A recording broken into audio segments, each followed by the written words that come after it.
Donc le personnage que vous avez sous les yeux, sur l'écran, bien entendu, vous l'avez reconnu, d'ailleurs il a fait la une de la presse il y a 2 ans, c'est le Jules César qu'on a retrouvé à Arles, dans le Rhône, il y a peu, et qui est une sculpture tout à fait exceptionnelle, car César a été représenté de son divan et non pas idéalisé comme il le sera par la suite avec les images traditionnelles, la couronne de laurier, etc.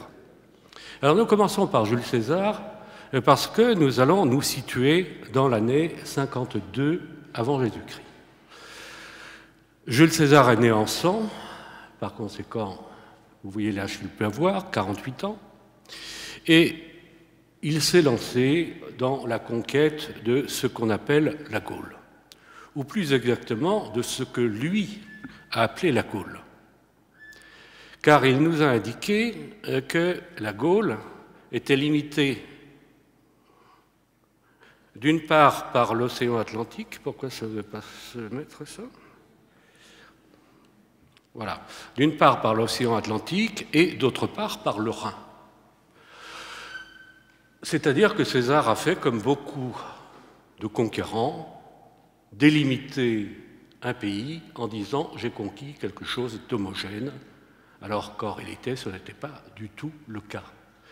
La Gaule, lorsque les géographes et les ethnographes parlaient d'elle,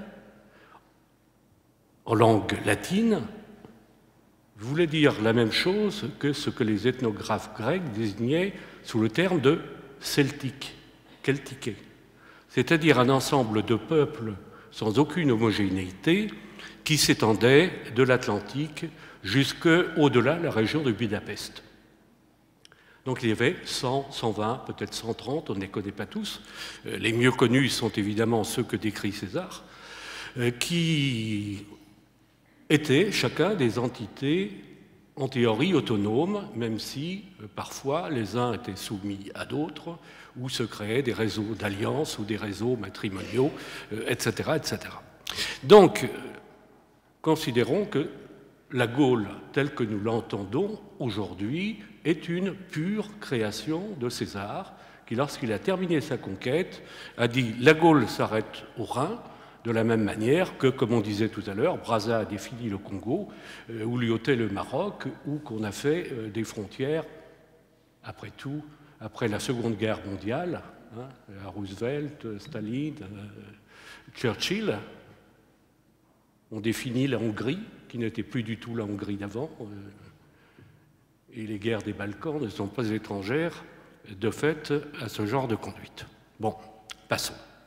Alors, ce qu'il faut savoir, c'est que, je vous le rappelle bien sûr, c'est que depuis 70 ans à peu près, depuis 120 avant Jésus-Christ, le midi de la Gaule avait déjà été conquis par Rome, et que César intervint en Gaule intérieure au titre de gouverneur de cette province, une province qui lui était échue 1 an après le consulat qu'il avait exercé en 58. Alors, simplement pour balayer quelques idées préconçues, qu'est-ce que la Gaule à cette époque? Contrairement à l'idée qui peut tourner dans nos têtes en raison de vieilles images des manuels scolaires, reprises d'ailleurs par Astérix. Moi, ça m'est arrivé de connaître Goscinny il y a 25 ou 30 ans, qui m'a dit que, évidemment, c'était pour se moquer des Français ou des Européens actuels qu'au 3e ou 4e degré, il s'était inspiré de ces manuels scolaires et de vieilles idées, c'est-à-dire une Gaule couverte de forêts où on ne fait que de la chasse, c'est-à-dire une idée qui est fausse depuis déjà 3000 ans, qui remonte au néolithique.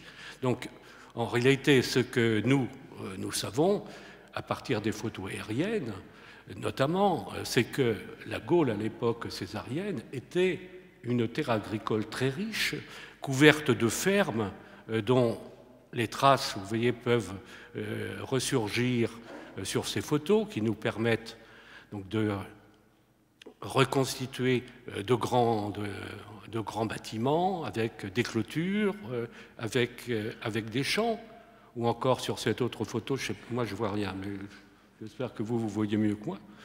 Hein, vous voyez les traces noires qui permettent, là encore, de reconstituer ce genre de ferme.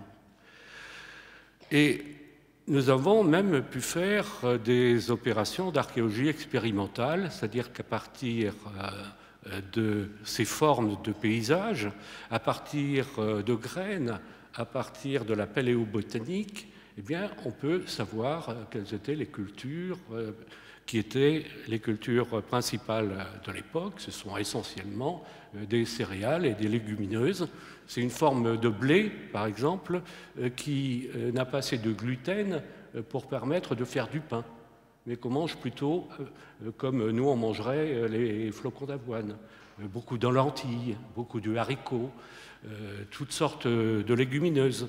Et en ce qui concerne les ossements animaux qu'on retrouve par millions dans nos fouilles, eh bien, on peut faire le tri entre les espèces, et là, on s'aperçoit que la chasse est absolument dérisoire.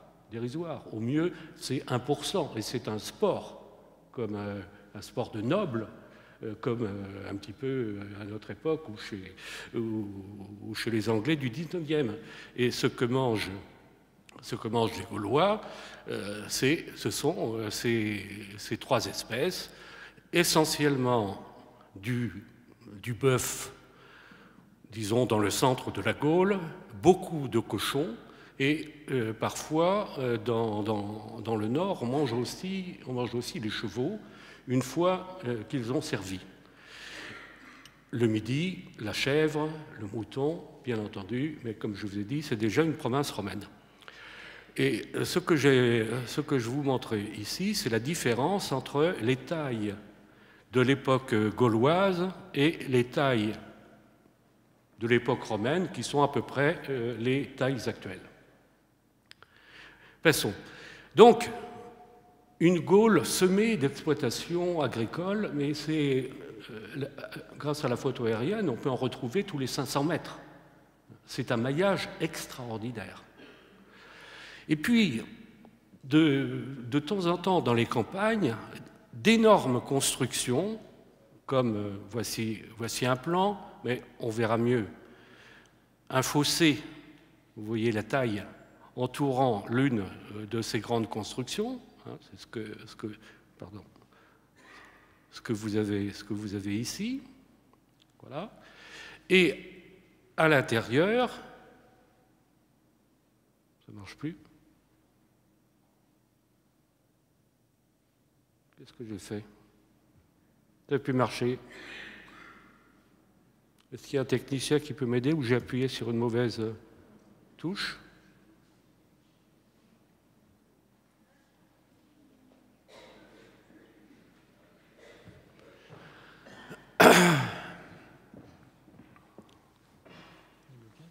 Oui.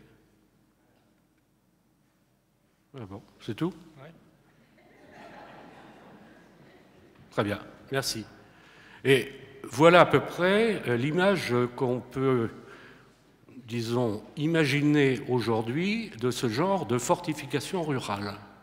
Et on estime que ce sont les chefs de grands aristocrates à la tête d'énormes domaines agricoles avec beaucoup de paysans qui habitaient quelque chose qui nous fait penser pratiquement à de futurs châteaux forts, hein, des modes féodales qui vont devenir des châteaux forts. Bon. Donc, des fermes, des espèces de citadelles rurales, et puis des villes. On a longtemps hésité à employer ce terme, mais les fouilles récentes reprises, par exemple à Bibracte, à laquelle M. le maire faisait allusion tout à l'heure, nous ont montré les ruines d'un rempart et la reconstitution peut être conçue comme celle-là, avec, vous voyez, une énorme voie qui entrait dans la ville.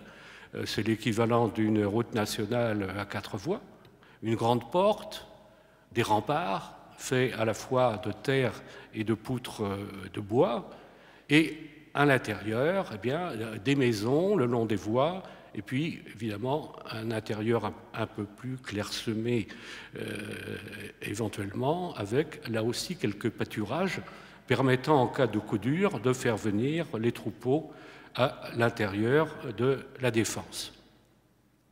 Et voici le genre d'intérieur, un intérieur relativement modeste, tel qu'on peut le retrouver aujourd'hui. Chacun de ces objets est attesté. Enfin, il faut nous débarrasser de l'idée de la petite Gaule, au sens césarien, recroquevillée sur elle-même, comme nous le montre Astérix, et sans lien avec le monde extérieur. Au contraire, l'archéologie sous-marine nous a fait retrouver des épaves qui sont en très grand nombre entre 150 avant Jésus-Christ et, disons, l'époque césarienne. Et on a calculé qu'il pouvait y avoir chaque année 1 million d'amphores qui étaient transportés depuis l'Italie jusqu'en Gaule, chacune transportant 25 litres de vin, 1 million par an, 25 millions de litres. Donc, vous voyez, un commerce qui était un commerce florissant. Le vin venait pour alimenter les tables des aristocrates, mais aussi ceci organisait de très vastes banquets rituels en l'honneur des dieux d'abord, et aussi pour offrir à leurs concitoyens ou à leurs sujets, n'hésitons pas devant le mot, pour montrer tout simplement qu'ils étaient les meilleurs. Et en contrepartie, qu'est-ce qu'on envoyait en Italie ou dans d'autres pays? On envoyait des métaux, on envoyait sans doute des produits agricoles, mais l'essentiel, c'était des esclaves, des prisonniers de guerre faits sur les peuples voisins ou des criminels qu'on avait prélevés à l'intérieur de son propre peuple. Et voici la carte de répartition des amphores tels qu'on les trouve. Alors vous voyez d'énormes zones, le centre de la Gaule, le Midi bien entendu, le centre de la Gaule, et puis dès qu'on va aux marges, c'est infiniment moins faible. On va y revenir tout à l'heure. Enfin, en ce qui concerne les aristocrates gaulois, il faut tout à fait revenir sur l'idée des chefs hirsutes, poilus, barbus, etc. On a des représentations, aussi bien en statue que sur les monnaies, qui nous montrent des chefs qui sont glabres, qui sont rasés comme à Rome, avec un soin particulier pour leur chevelure, et puis un certain nombre d'armes ou d'instruments qui permettent de mieux les définir. Alors, voici l'un de ces chefs avec son torque, le grand collier, soit d'or, soit d'argent. Bon, là, on me l'a fait vraiment très brun parce que c'était pour le musée de Bibrac. J'avais dit, je ne veux surtout pas un Gaulois blond clair. Alors, du coup, ils m'ont fait un Chilien ou je ne sais quoi. Bon. Et puis, en lui donnant un peu la tête de Jack Lang, n'est-ce pas, qui nous avait aidé à monter ce musée. Bon, voilà. Et alors, le genre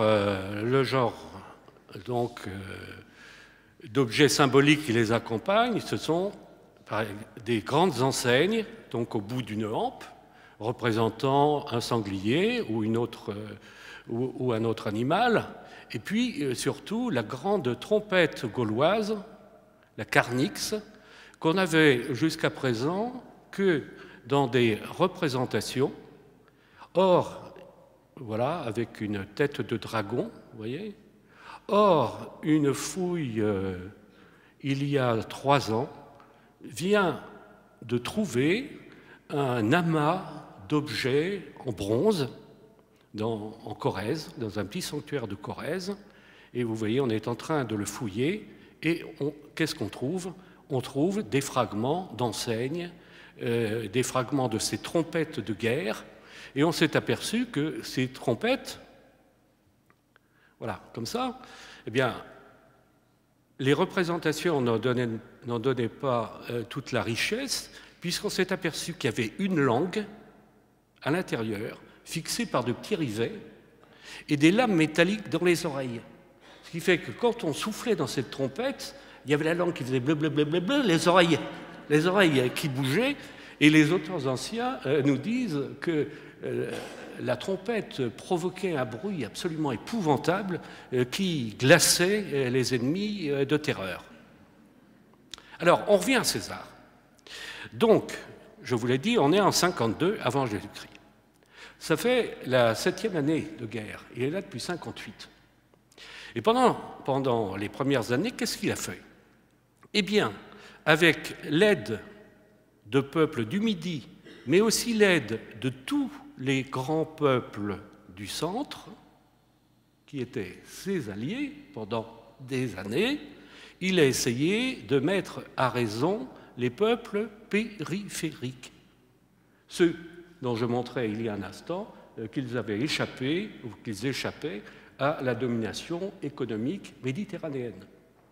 Donc, quels que soient les prétextes engagés ou fournis, c'est en réalité une belle et bonne conquête économique qui s'est lancée pendant ces années-là. Je ne dirais pas que ça sentait le pétrole, hein, ça sentait plutôt le vin. C'est le vin qu'il fallait écouler. Il y avait d'énormes domaines en Italie en pleine surproduction. Donc, toute l'aristocratie des peuples du centre et des peuples du Midi était à côté de César, lui fournissait des cavaliers, lui fournissait des vivres, lui fournissait des guides, et on a essayé de mettre à raison tous les peuples périphériques. Et puis, ça s'est passé moins bien que prévu. Il y a eu des résistances, il y a eu des combats difficiles, et en 1952, alors que César est allé prendre ses quartiers d'hiver en Italie du Nord, eh bien, il apprend qu'une révolte éclate, et il la raconte lui-même de la manière suivante: Vercingétorix,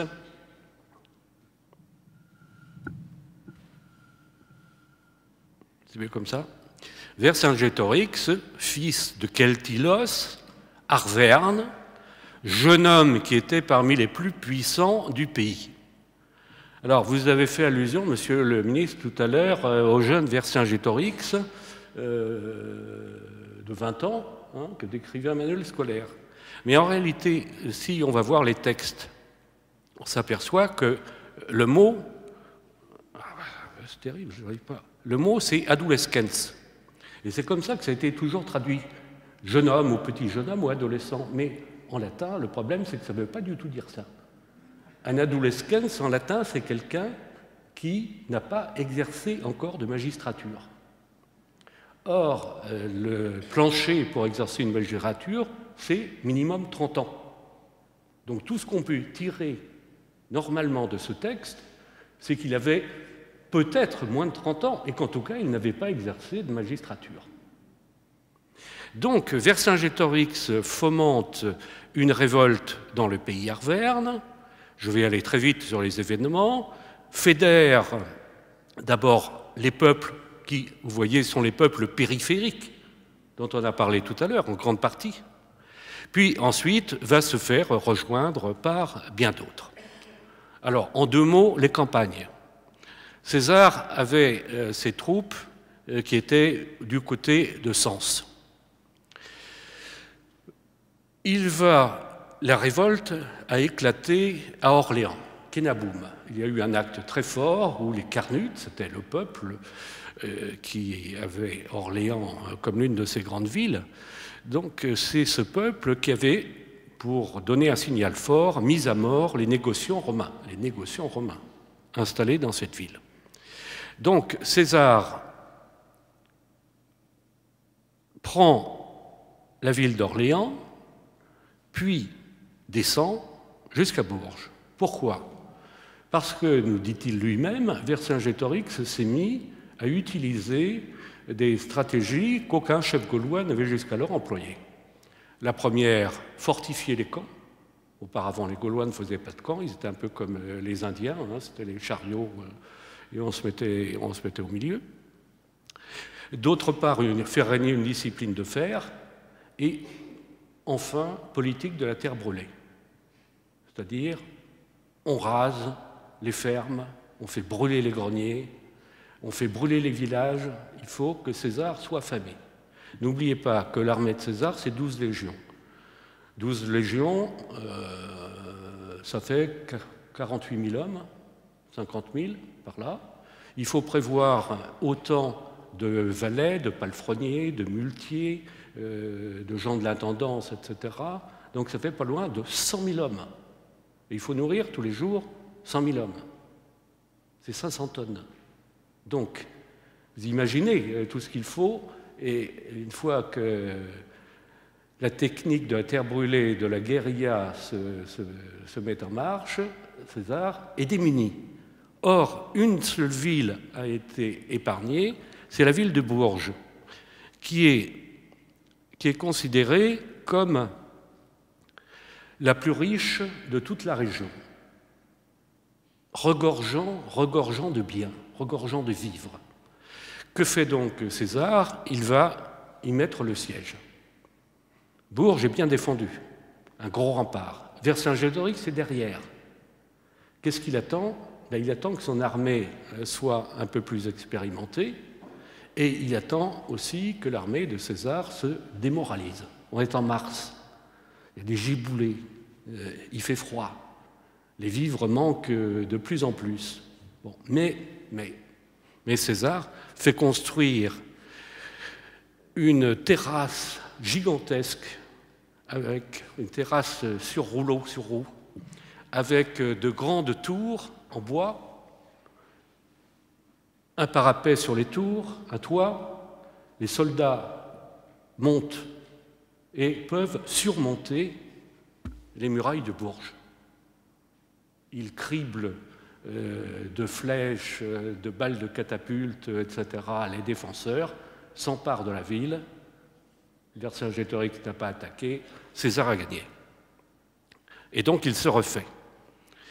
Vercingétorix va filer, à ce moment-là, toujours en refusant la bataille rangée, qu'il a peur de perdre, à Gergovie. Donc Gergovie, au sud de Clermont-Ferrand, qui est sa capitale. César, lui, fait un détour. Et il fait un détour parce qu'il a appris que le pays éduin, celui dont la capitale est Bibracte, les plus anciens alliés de Rome depuis au moins 100 ou 150 ans, les Éduins menacent de faire défection. Pour lui, ce serait un coup dur absolument épouvantable. Donc il se rend chez eux, essaye de les convaincre, et puis redescend vers Gergovie, et là, de nouveau, il va mettre le siège. Gergovie, on est au sud de Clermont.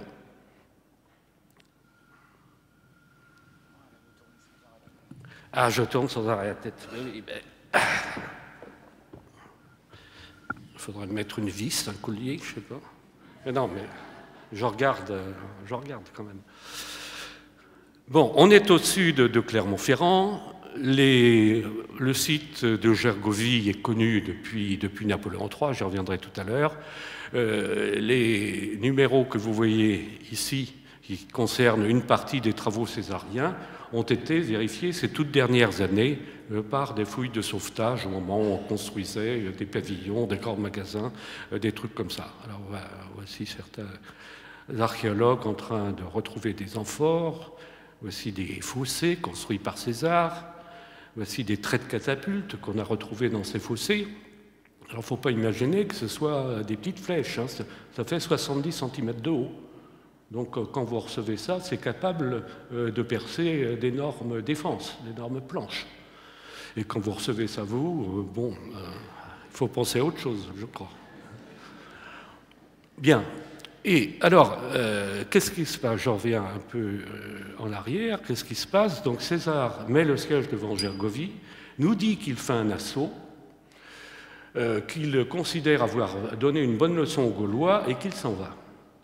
En réalité, ce qu'on apprend au détour de certaines phrases, c'est que sa tentative de garder les bonnes grâces des Éduins a échoué et que les Éduins sont en train de rejoindre la conjuration. Par conséquent, si lui est bloqué à Gergovie en train de mettre le siège et que les autres lui tombent par derrière, le danger est grand. Suite des opérations. Vercingétorix, considérant avoir gagné, se rend à Bibracte, où il va se faire reconnaître désormais officiellement par à peu près tous les peuples de Gaule comme le roi le commandant en chef de l'insurrection, et César, lui, remonte vers le haut où il rejoint son lieutenant Labienus, qui, lui, avait conduit une bataille vers des peuples du Nord qui s'était terminée à Lutèce par la victoire des Romains. Les conditions sont de plus en plus difficiles pour César. Il n'a plus de cavalerie, il est obligé de faire appel à des mercenaires de l'autre côté du Rhin.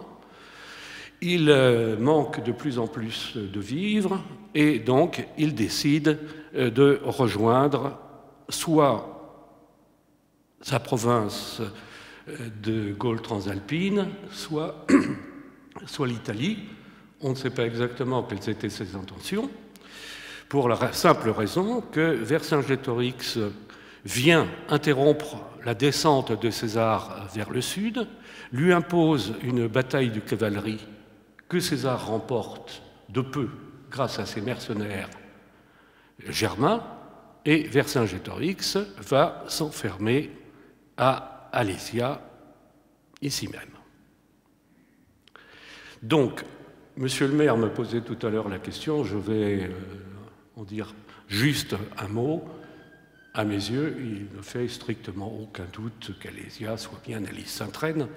On en a toutes les preuves, on a les fouilles du siècle dernier, on a le matériel archéologique, des milliers de monnaies, des milliers d'armes, et on a aussi une inscription, voilà, une inscription en gaulois, transcrit en caractère latin, qui se termine par in Alysia. Alors, Alésia, le plateau des Laumes, voici le plateau en question, voici le petit village actuel, et César va entourer ce plateau, donc les Gaulois sont réfugiés ici, il va l'entourer d'une double ligne, une qui est tournée vers le plateau lui-même pour assiéger, et l'autre vers l'extérieur, car il sait que Vercingétorix, une fois enfermé là, a fait lever une armée de secours qui est en train de se constituer en Gaule et qui va venir lui tomber sur ses arrières. Alors, on a pu retrouver la plupart de ces lignes, soit par des fouilles, soit par des photos aériennes.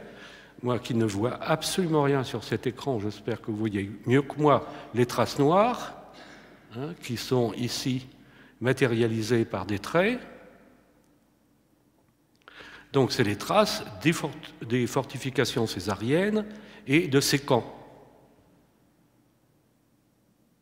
Donc des fossés, des palissades. On a fait une grande série de campagnes franco-allemandes il y a une dizaine d'années et qui ont retrouvé certaines parties de ces lignes, permettant donc des reconstitutions qui sont des reconstitutions fidèles. Et en outre, on a eu la chance de retrouver un certain nombre de balles de fronde en plomb, comme celle-ci. Et les balles de fronde, à cette époque-là, à la fin de l'époque républicaine, étaient moulées. Et par esprit humoristique, les généraux qui employaient des corps de frondeurs, qui, entre parenthèses, étaient la spécialité des îles Baléares, bon, peu importe, eh bien, mettaient des inscriptions. Alors, ça pouvait être du genre « Toi qui vas recevoir ça, j'espère que ça te fera le plus grand bien ». Ou d'autres mettaient le nom du général. Et ici, on voit l'habit. Et c'est évidemment Labienus, le numéro 2 de César. Alors, voilà comment ça se passe. Vous vous rappelez ce qui se produit. L'armée de secours arrive très très tard. César la met en déroute, mais il s'en faut de peu, et Vercingétorix va se rendre. Et on a un texte qui est tout à fait intéressant, qui est d'un auteur du IIIe siècle après Jésus-Christ, un grand personnage, un sénateur d'origine grecque, qui fut gouverneur de province, Et ce sénateur, après avoir exercé toutes sortes de responsabilités, se mit à écrire un livre d'histoire. Et c'est la seule source que l'on ait qui soit indépendante de César. Il a dû consulter d'autres auteurs. Et alors il nous dit ceci: Vercingétorix aurait pu s'échapper car il n'avait pas été capturé et resté sans blessure. Mais espérant, car il avait autrefois été en amitié avec César, pouvoir obtenir son pardon, il alla le trouver sans s'être fait annoncer. Et alors là, voilà quelque chose qui nous fait tilt. Parce que la question qu'on pouvait se poser depuis le début, c'est comment Vercingétorix a-t-il appris l'art de la guerre?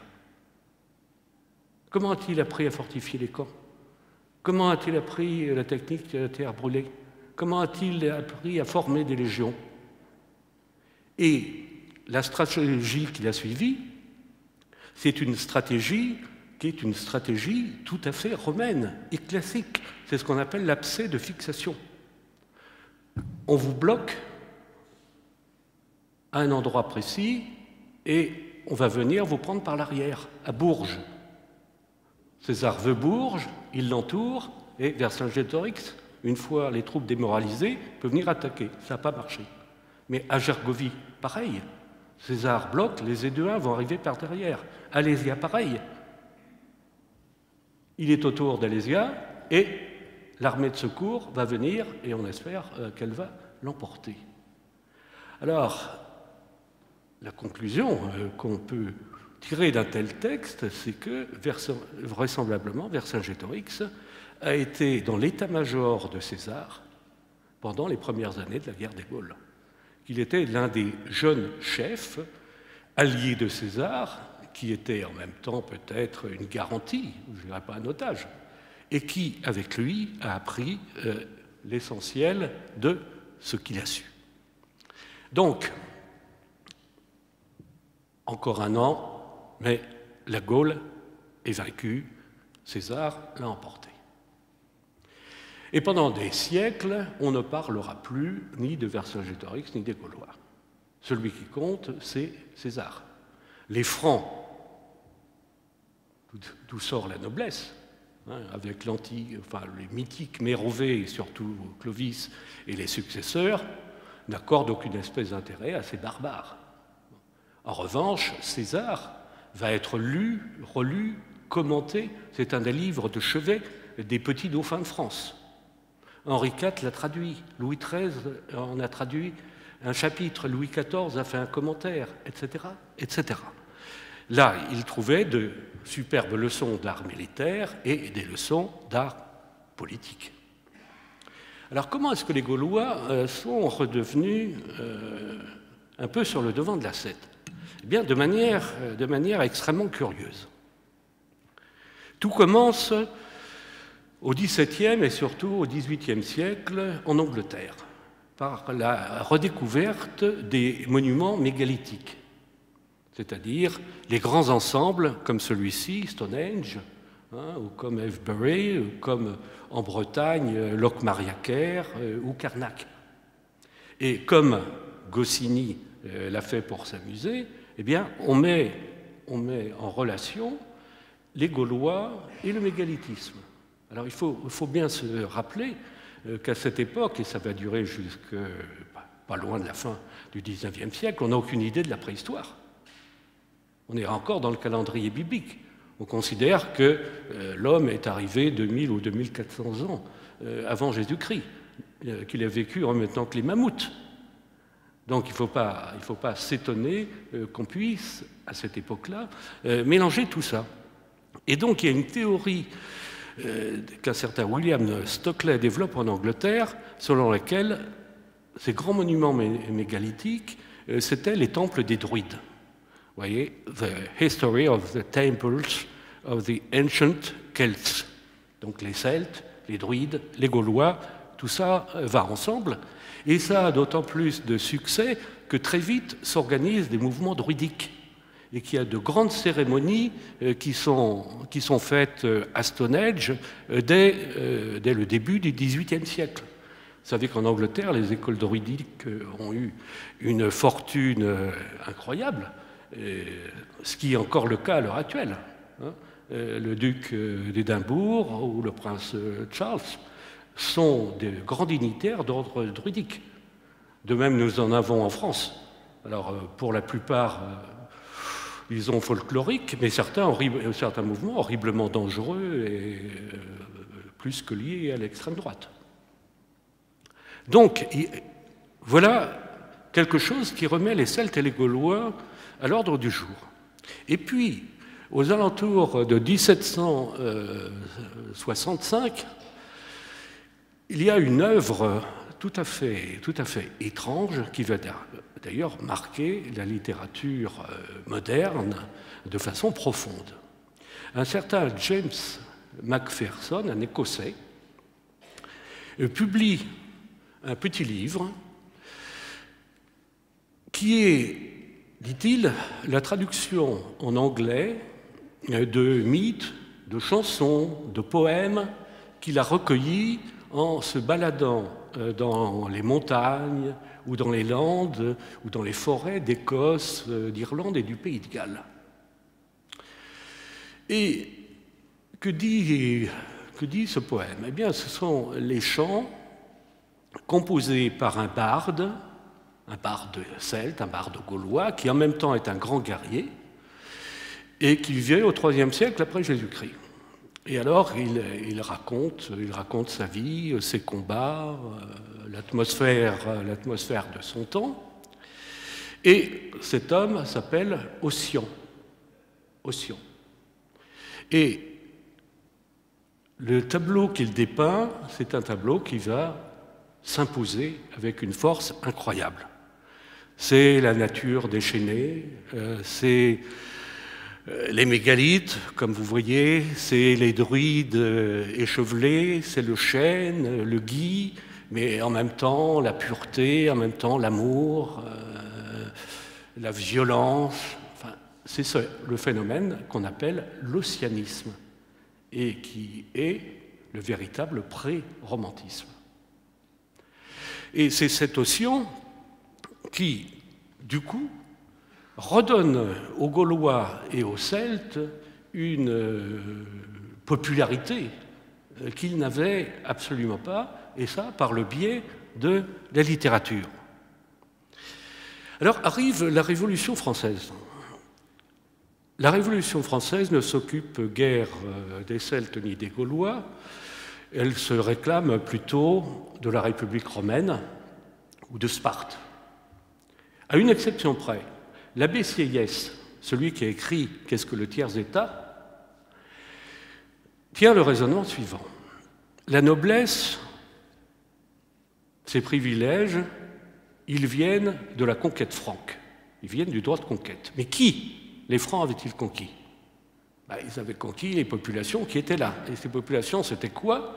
Eh bien, c'était un mélange de Romains et de Gaulois, les Romains ayant conquis les Gaulois. Et donc, est-ce que l'origine du peuple, ce ne serait pas les Gaulois? On va y revenir, ça va jouer son rôle dans un instant.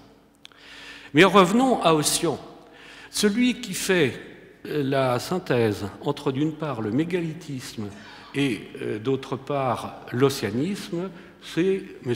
de Chateaubriand. En 1805, il publie Le génie du christianisme, dont un tome s'appelle Les Martyrs. Alors, qu'est-ce qu'il nous raconte? La histoire se passe au IIIe siècle après Jésus-Christ. Il y a un jeune gouverneur romain qui s'appelle Eudore et qui est envoyé gouverner l'Armorique, donc la Bretagne actuelle. Il s'installe dans une citadelle, Condate, qui est l'actuelle Rennes, et s'aperçoit très vite qu'il y a des mouvements bizarres qui se produisent dans la région. Il s'informe et il apprend qu'une jeune femme, de temps en temps, quitte en secret la citadelle et se rend en des lieux qu'il ignore. Poursuivant l'enquête, il apprend que la jeune femme en question, qui s'appelle Véléda, est la fille d'un grand druide. Alors il décide de la suivre. Et un soir, effectivement, il réussit à se dissimuler. Il voit qu'elle se fait ouvrir une poterne. Elle traverse une campagne, elle arrive au bord d'un lac. Elle s'embarque sur un frêle esquif, comme dit Chateaubriand. Eudore réussit à trouver lui-même un bateau, la suit, il débarque dans une île couverte de forêts, et puis au milieu de la forêt, une carrière avec des dolmens, et là, le papa druide qui s'apprête au milieu de plein de gens en blanc à effectuer un sacrifice humain. Bon. Alors, le roman tourne autour du fait que Eudore est un des premiers chrétiens et que Véléda, qui est à la fois charmante, cultivée, parlant le grec, le latin, etc., est païenne. Que va-t-il arriver? Je vous laisse le soin d'aller relire Monsieur de Chateaubriand. On arrive à la Restauration, après Napoléon. Alors, contrairement à ce que beaucoup pensent, la Restauration de Louis XVIII a été saluée par nombre d'intellectuels, parce que Louis XVIII a accordé la charte et qu'après la tyrannie oppressive, notamment au plan de l'histoire qu'avait fait régner Napoléon, ça a été un moment de respiration, qui n'allait pas durer bien longtemps, puisque le sinistre Charles X allait reprendre les choses en main. Mais à l'époque de Louis XVIII, il y a floraison de jeunes historiens. Et parmi ces jeunes historiens, tout à l'heure, il a été fait allusion à Augustin Thierry, eh bien, il y a Augustin Thierry et son frère Amédée. Alors, à l'époque qui nous intéresse, c'est-à-dire aux alentours de 1825-27, ils n'ont pas 30 ans. Ils sont tout jeunes. Ils sont venus de leur province très tôt. Ils vivent de divers boulots dans des gazettes. Augustin était le secrétaire du comte de Saint-Simon, avant de se fâcher avec lui. Et Augustin, bon, vous le savez, s'est beaucoup intéressé à la Constitution anglaise, à l'histoire des Mérovingiens, etc. Et c'est lui qui reprend la vieille idée de l'abbé Sieyès et qui charge son frère d'aller voir un petit peu ce que c'était que ces Gaulois. Et Amédée Thierry, donc, qui a à l'époque 27 ans, ou 26 même, va lire pour la première fois tous les textes concernant Celtes et Gaulois. Pourquoi? Eh bien, parce qu'on a changé d'histoire.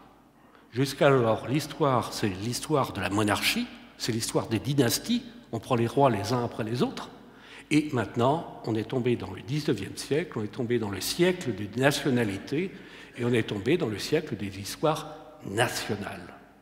Et ce qu'il faut démontrer, c'est que son pays a une légitimité qui s'ancre au plus profond, qu'il a un sol bien déterminé depuis longtemps, qu'il a des ancêtres que l'on peut nommer. Et c'est bien ce que Thierry va retrouver avec tous les auteurs anciens, et au premier rang desquels Jules César.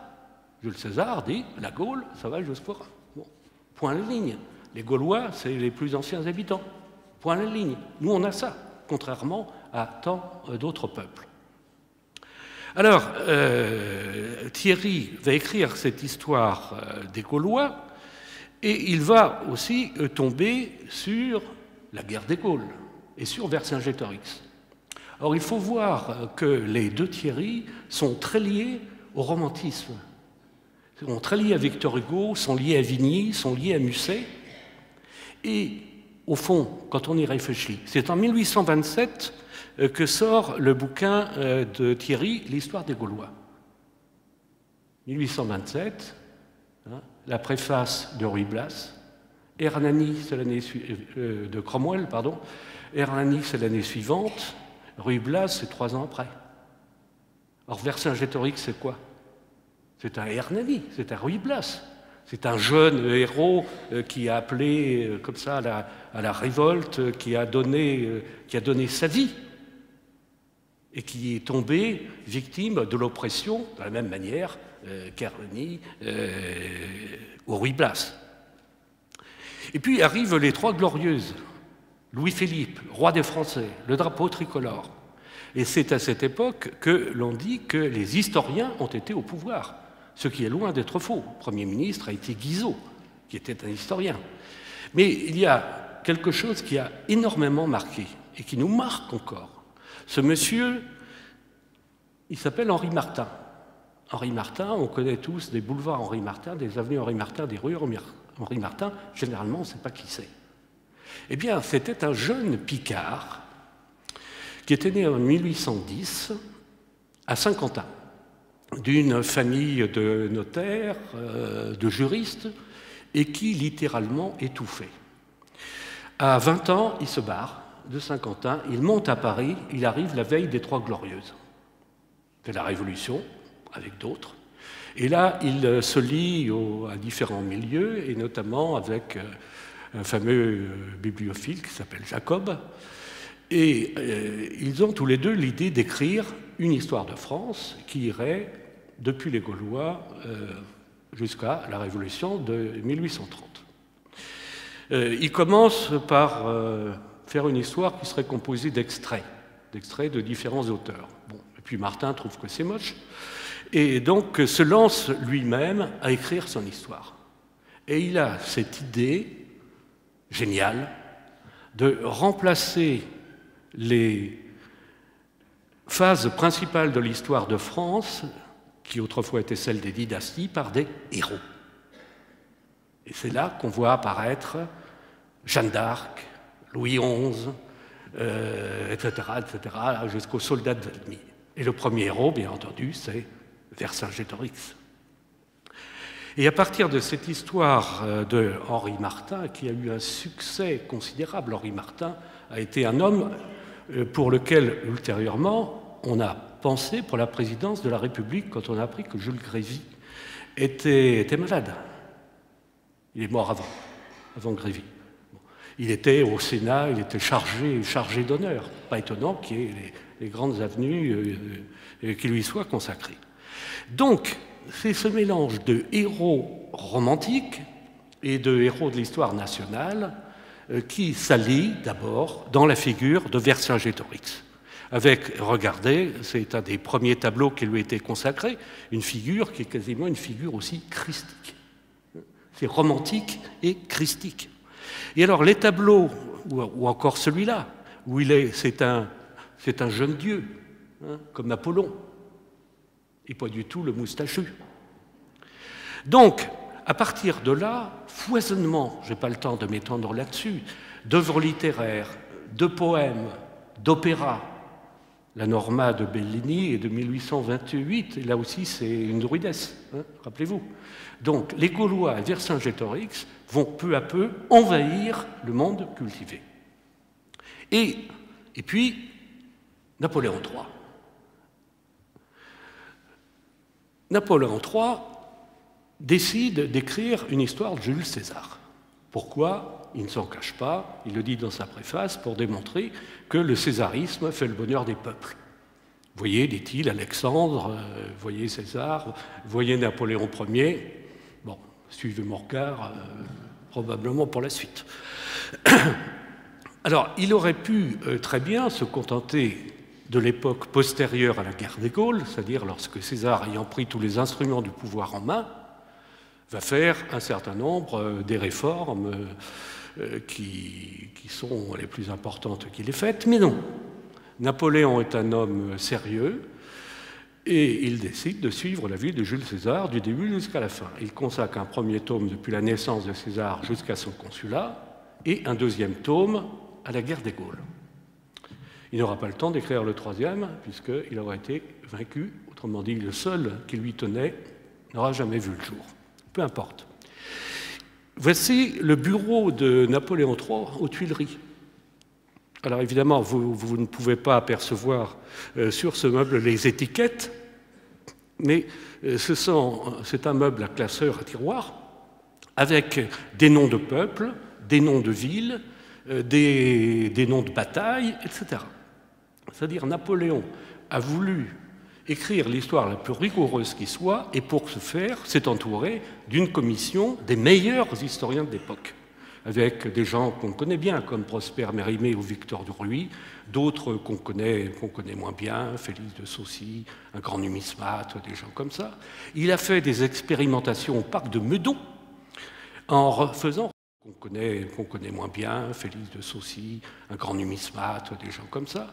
Il a fait des expérimentations au parc de Meudon en faisant ville avec la préfecture, où chaque grande ville avait désormais, ou allait avoir sous peu, sa société, alors soit d'histoire et d'archéologie, soit le plus souvent, c'était une société polythématique, comme on dit, société des sciences naturelles, des sciences physiques et des sciences historiques, hein, quelque chose comme les affiches un peu du Collège de France. Et donc, imaginez ce qui se passe. Voilà, je suis le président de la Société des sciences historiques d'Autun, etc. Et je vous dis une lettre de M. Prosper Mérimée. Prosper Mérimée vous écrit « Au nom de Sa Majesté impériale, je souhaite que vous vous penchiez sur tel passage de Jules César, que vous essayiez de reconstituer l'itinéraire, de me dire combien de temps il lui a fallu pour faire tel trajet, enfin, de telle ville à telle ville, où est tel pont, etc. Autrement dit, la grande bourgeoisie de l'époque s'est lancée sur les traces de Jules César, et en réalité, en recherchant Jules César, qu'est-ce qu'ils ont retrouvé? Ils ont retrouvé les Gaulois. Il y a ce personnage qui est un Suisse, qui s'appelle le commandant Stoffel, qui était un aide de camp de Napoléon III, militaire et historien de l'âme, et auquel Napoléon III a confié les travaux archéologiques pour aller rechercher, avec le plus de certitude possible, l'emplacement de Gergovie, d'Alésia, de Bibracte, etc. Alors, je fais une petite parenthèse. Si par la suite, il y a eu, et il y a toujours, tant de querelles sur les identifications, c'est purement et simplement parce que, relayés par les instituteurs de la Troisième République, qui haïssaient le Second Empire, il y a eu ce message, on a voulu nous imposer une vérité officielle. Et ça rôde encore dans les mémoires. Alors que l'opération Napoléon III a été une opération historique qu'on peut juger comme véritablement impeccable. Et alors, eh bien, et ça continue, les peintures, les statues, etc. Napoléon III, sur sa propre cassette, commande à Aimé Millet, qui est un bourguignon, c'est cette gigantesque statue qui va être mise tout en haut du Mont Lassois. Hein. Elle fait, sans le socle, elle fait 8 mètres de haut, elle est transportée sur des fardiers. Le malheureux Vercingétorix se prend le nez, la tête dans les fils télégraphiques, qui tombent plusieurs fois. On a des magazines de l'époque qui nous montrent les vieilles dames se prosternant, sachant pas qui c'était, en disant « Saint-Gétorix, prie pour nous », etc. Donc, du folklore absolu. Et la grande inauguration, donc en 1868, sur le site d'Alésia. Et voilà comment la tête qu'avait le Vercingétorix de Millet. Et c'est là que tout change par rapport à la représentation traditionnelle. Pourquoi? Eh bien, quand on regarde les magazines de l'époque, Millet a pris des volets de bois vert, on a considéré que c'était un courtisan ignoble qui avait donné à Vercingétorix les traits de Napoléon III. Et qu'il allait garder. Alors, une image après Sedan, la capitulation. Napoléon III arrive à pied et se rend à Bismarck, qui, lui, est à cheval. Je n'en dis pas plus pour l'instant, dans 10 minutes, on en reparlera. Entre 1970 et 1914, c'est le déchaînement, on peut dire, de Vercingétorix, des Gaulois, enfin de tout un mélange des héros de l'histoire de France. Avec ce plâtre, il ne reste que lui, malheureusement, qui était la préfiguration d'une œuvre d'un dénommé Charousse, qui faisait 12 mètres de haut, un bronze en haut relief qui a été placé dans l'église de Ham, dans le nord, et qui a été détruit lors de la Première Guerre mondiale. Et qu'est-ce qu'on voit? Eh bien, on voit Vercingétorix, c'est Jeanne d'Arc se serrer la main, hein, et derrière, il y a marqué « Aux martyrs de la Résistance ».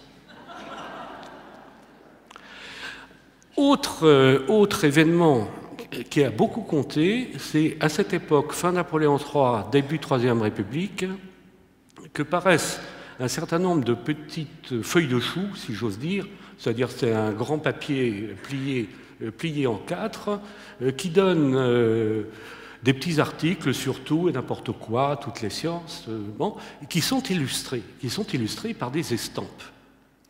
Et ces articles, ultérieurement, seront réunis. Ça vous donnera des choses que vous avez peut-être encore chez vous ou dans les greniers de famille, à savoir histoire de la France populaire, histoire populaire de la France, etc. Et c'est là donc que des anonymes, la plupart du temps, se voient commander des estampes qui vont illustrer certaines scènes fameuses parce qu'elles vont passer bientôt directement dans les manuels. Alors là, vous voyez une scène de sacrifice humain chez les Gaulois, avec toujours les dolmens, le gui, etc. Vous voyez les députés qui jurent en 52 avant Jésus-Christ sous les drapeaux de prendre les armes, et vous voyez la fameuse scène de la reddition de Vercingétorix, sur laquelle je reviendrai plus tard. Sa première représentation, c'est dans une estampe.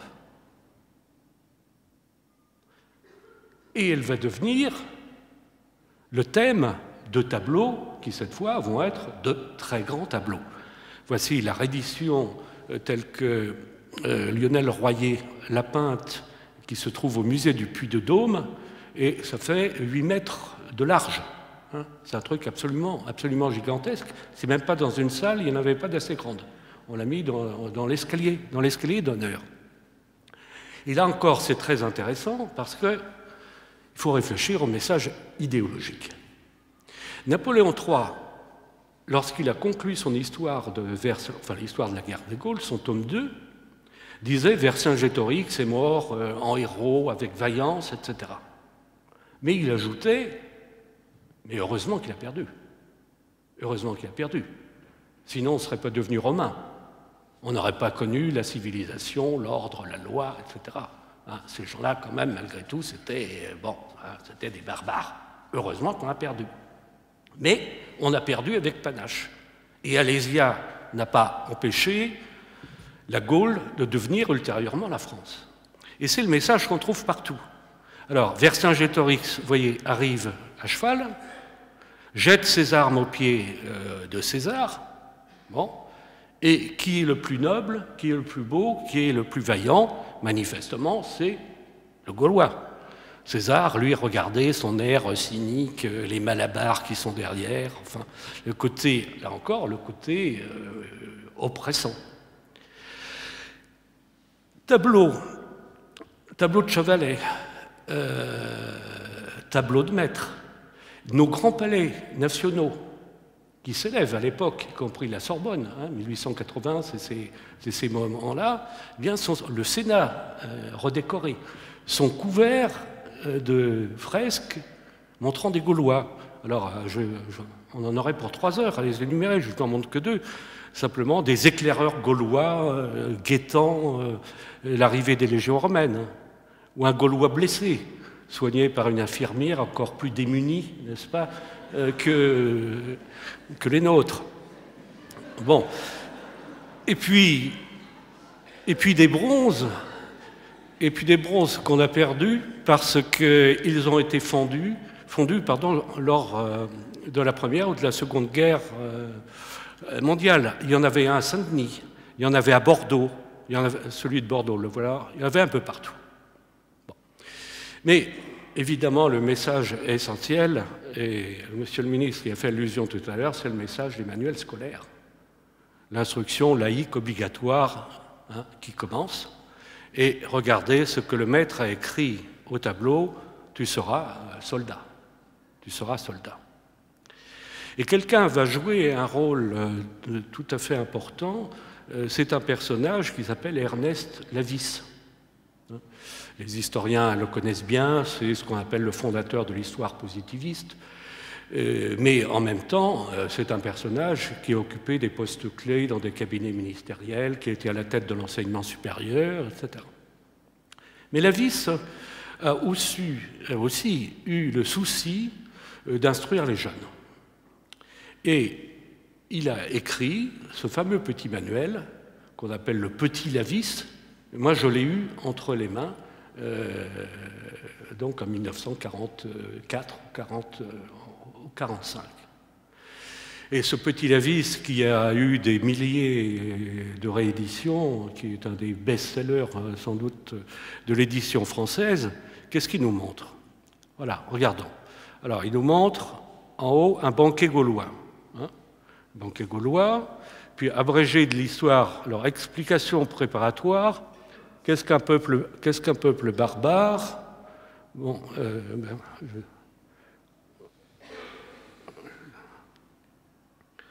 un peuple barbare est un peuple qui ne sait pas bien travailler la terre ou les métaux. Bon, ben non, j'arrive pas à lire, mais vous devez pouvoir, moi je vois pas l'écran. Bon.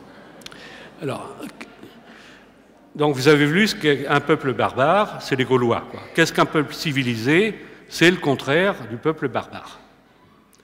Et on nous montre le début de la guerre des Gaules. Les Gaulois étaient indisciplinés. Les Gaulois étaient donc des barbares, troisième paragraphe, mais ils étaient braves, intelligents et gais. Je ne sais pas d'où il sort ça, mais bon, c'est pas mal. Alors, à la guerre, ils attaquaient l'ennemi avec impétuosité, indiscipline, donc ils se font battre par les Romains, et puis la Gaule, après.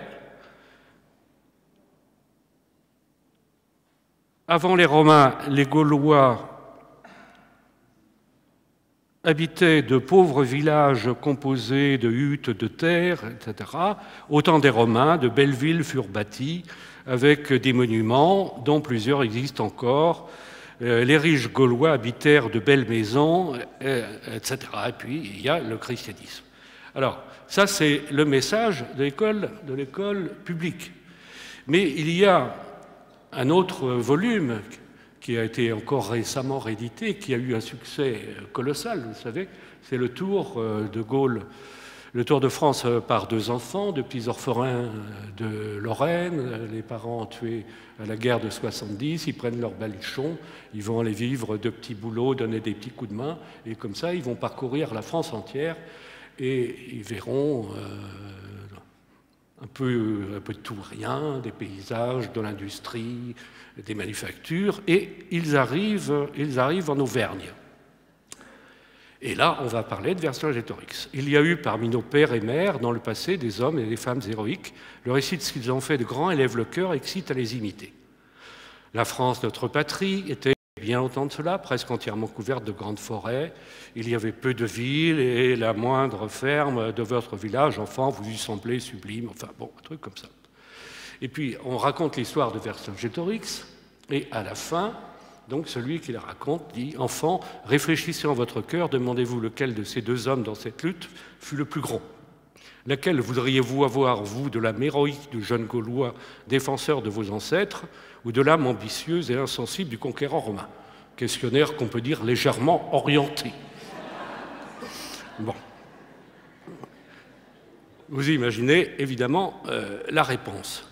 Mais, bien entendu, ce type de discours est tout à fait en harmonie avec le phénomène, les grandes campagnes de colonisation. On a fait allusion tout à l'heure à Savournier de Brazza, on pourra faire allusion à tous les autres. C'est-à-dire, heureusement, que la France, comme Rome a fait pour la Gaule, vient apporter la civilisation aux autres peuples. Et le message, donc, est aussi transmis par l'enseignement à tous les degrés. Et puis, on a à la fin de ce XIXe siècle une chance, c'est l'apparition de la pub. C'est les premières pubs de marque qui vont donc se servir de certaines images. Alors c'est très amusant de voir à quoi servent les Gaulois. Alors ils servent au pétrole de luxe parce qu'ils ont de beaux cheveux, l'élixir parce qu'ils picolent. Vous avez même des filets de morue Vercingétorix parce que ça vous rend costaud. Et puis il y a les fameuses Gauloises. Alors les fameuses Gauloises, il faut savoir qu'elles n'étaient pas du tout gauloises à l'origine. Les cousus, comme on dit, les cigarettes cousues, qui ont remplacé la carotte à chiquer, sont apparues aux alentours de 1885. Et au début, on leur a donné pour les lancer des noms exotiques, du genre les bohémiennes, les gitanes, qui existent toujours. Et puis il y avait les hongroises. Et il y a eu une menace de procès faite par une firme de textile, je crois, qui avait déjà le nom gauloise, le nom hongroise, et donc on a changé ça pour les gauloises. Et puis on a distribué, évidemment, vous avez de nouveau le gaulois avec un casque complètement anachronique. Et puis c'est à nos bons poilus qu'on a distribué les Gauloises lorsqu'ils sont partis à la guerre fraîche et joyeuse qui a donné ce que nous savons. Et après la guerre, eh bien, les Gaulois, on va les retrouver en grande partie, eux ou leurs emblèmes, y compris Vercingétorix, sur des monuments aux morts. Alors, un mot sur le coq. Le coq n'a jamais été un emblème gaulois. Les Romains ont fait parfois quelques astuces vaseuses sur le fait que Gallus, c'était le nom du coq, et que ce n'était pas étonnant puisqu'il se bagarrait comme dans un poulailler, mais ça n'allait pas au-delà. Et en fait, c'est au Moyen-Âge. C'est au Moyen-Âge que, à la cour d'Angleterre, est apparue cette assimilation, qui a été reprise aussi chez les Allemands, également en Italie, et les rois de France ont décidé de s'en emparer à leur tour, en disant le coq, c'est le coq du Christ, c'est celui qui a chanté, c'est celui qui est sur le clocher des églises, et donc ils ont fait une assimilation entre le coq gaulois et le coq christique, d'où sa fortune ultérieure. Bon, peu importe. Et regardez ce monument tout à fait extraordinaire, qui est un monument aux morts dans une petite église des Landes. Qu'est-ce qu'on voit ? On voit la croix, bien sûr, on voit la Vierge et l'enfant, on voit le coq gaulois, enfin le coq, on voit un aumônier militaire donnant l'absolution à un poilu, on voit un poilu ici, et ici on voit Obélix.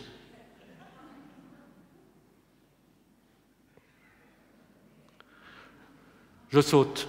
Rien ne change entre les deux guerres. Toujours la même floraison de romans minables, il faut bien dire, de tableaux pompiers, de quelques statues, encore des opéras.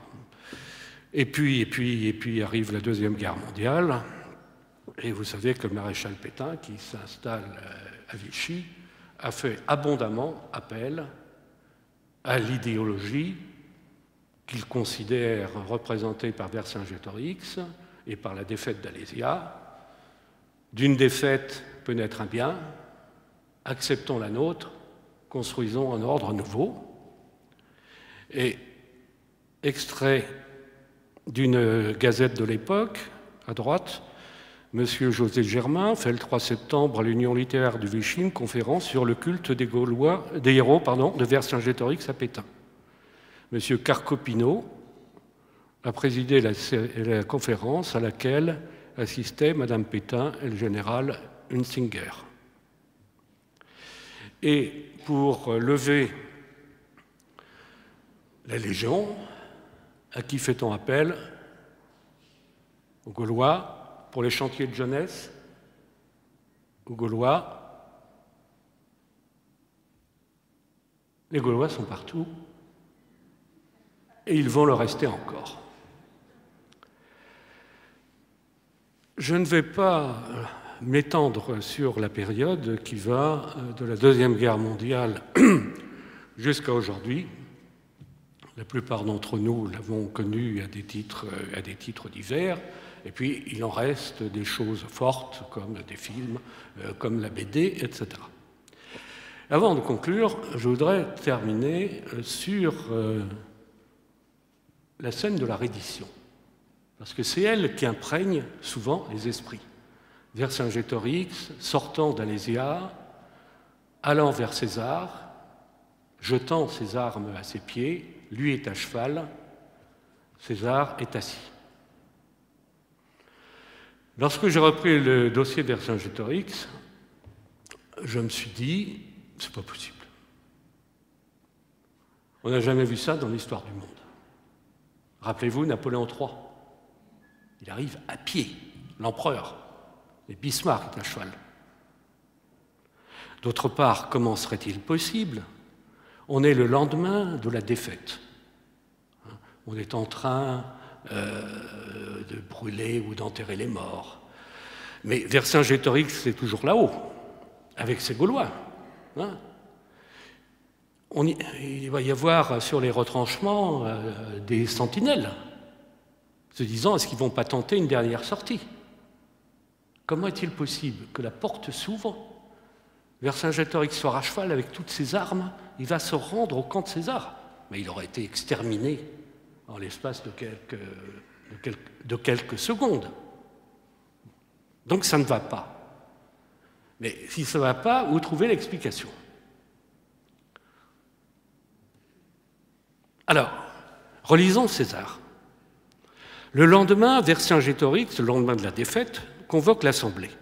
Il déclare que cette guerre n'a pas été entreprise par lui à des fins personnelles, mais pour conquérir la liberté de tous. Puisqu'il faut céder à la fortune, il s'offre à eux, ils peuvent, à leur choix, apaiser les Romains par sa mort ou le livrer vivant. Bon. On envoie à ce sujet une députation à César, ce qui est normal. Il ordonne qu'on lui remette les armes, qu'on lui amène les chefs des cités. La troisième clause, généralement, c'est qu'on lui remette aussi les chevaux. Mais des chevaux, il n'y en a plus. Les Gaulois, mourant de faim, les ont tous mangés. Il s'installa au retranchement devant son camp. Bon, bizarre, pourquoi? C'est là qu'on lui amène les chefs. On lui livre Vercingétorix, on jette les armes à ses pieds. Alors, voyons le texte latin. On va faire un peu de latin. Iubet, il ordonne, armat tradi, que les armes soient livrées. Principes produci, que les chefs soient produits, soient amenés. Bon. Lui-même, in munitione, lui-même, sur le retranchement, devant le camp, quand c'est dit, va s'établir, les chefs sont amenés, Vercingétorix est remis, les armes sont projetées. Les armes sont projetées. On jette les armes à ses pieds. À ses pieds, d'où ça sort?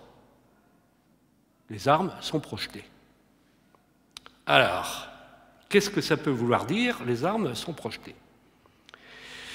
Eh bien, il y a un autre texte de César extrêmement intéressant qui remonte à la deuxième année de la guerre des Gaules. Et c'est la seule fois qu'on nous explique comment se passent réellement les choses, pour la simple raison que les assiégés vont essayer de rouler César. On est chez les Atatürk, un petit peuple belge qui a son établissement du côté de Namur.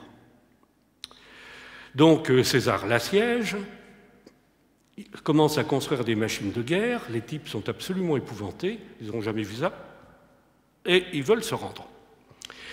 Donc ils envoient une députation à César en disant « Écoute, on est prêt à se rendre, mais on te supplie d'une chose, c'est laisse-nous nos armes, parce que nous avons des voisins qui nous détestent, et si on est désarmés, on est foutus. » César répondit que ces habitudes de clémence, plutôt que leur conduite, l'engageaient à conserver leur nation s'ils se rendaient avant que le bélier eût touché le mur. Donc s'il y a un coup de bélier, il n'y a plus de grâce. Mais il n'y avait de capitulation possible que si les armes étaient livrées. Il agirait comme il avait fait pour les Nerviens, il interdirait à leurs voisins de faire le moindre tort à un peuple soumis à Rome. Les députés rapportèrent à leur peuple ces conditions et vinrent dire qu'ils s'y soumettaient. Et alors, une grande quantité d'armes fut jetée du haut du mur, dans le fossé qui était devant la ville. Elle s'élevait en monceaux presque jusqu'au sommet du rempart et de notre terrassement. Et cependant, comme on le vit par la suite, les assiégés en avaient dissimulé, etc. Donc les armes sont projetées, ça veut dire que c'est du haut de la ville qu'on projette toutes les armes. Et César est allé s'installer sur le retranchement pour regarder si la condition était bien respectée. Et ce sont les armes de tous les types qui étaient à Alésia qui sont venus s'accumuler dans le fossé. Évidemment, pas au pied de César.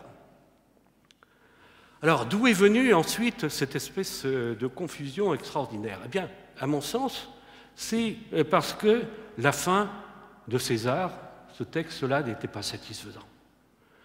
Tout son livre 7, était organisé au fond comme un western.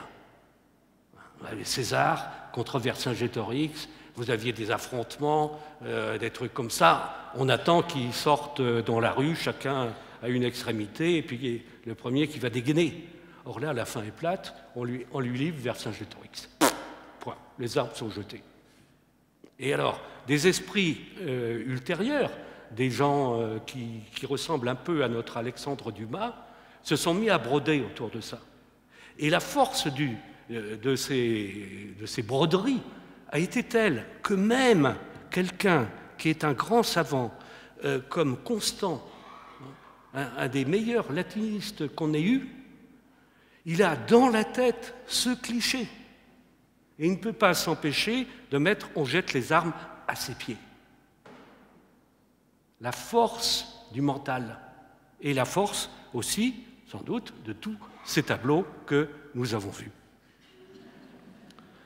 Alors, pour conclure, quelle image on va garder de Vercingétorix? Bon, cela, on l'a annihilée, mais elle est amusante. Hein. Après tout, moi j'aime bien Astérix de l'époque Goscinny, pas la suite. L'horrible navet avec Christophe Lambert. Non, heureusement, il n'a eu aucun succès et j'en suis ravi parce que lui, comme accumulation de poncifs, il n'y avait pas mieux. Alors moi, ce que je préfère, c'est la monnaie. Pourquoi? Eh bien parce qu'il y a une polémique sur cette monnaie. Ou plus exactement, les numismates pensent que, contrairement à ce qui a été dit pendant longtemps, il ne s'agit pas du tout d'un portrait de Vercingétorix, même s'il y a le mot Vercingétorix, il s'agit d'une image du dieu Apollon, tel qu'on le voyait sur les pièces de l'époque d'Alexandre le Grand et juste après, les stataires d'or qui justement ont été imités par certains peuples gaulois. Et que ce serait donc la dérivation de l'image d'Apollon, mais vous voyez à quel point cette image-là a été importante aussi dans la représentation picturale de Vercingétorix.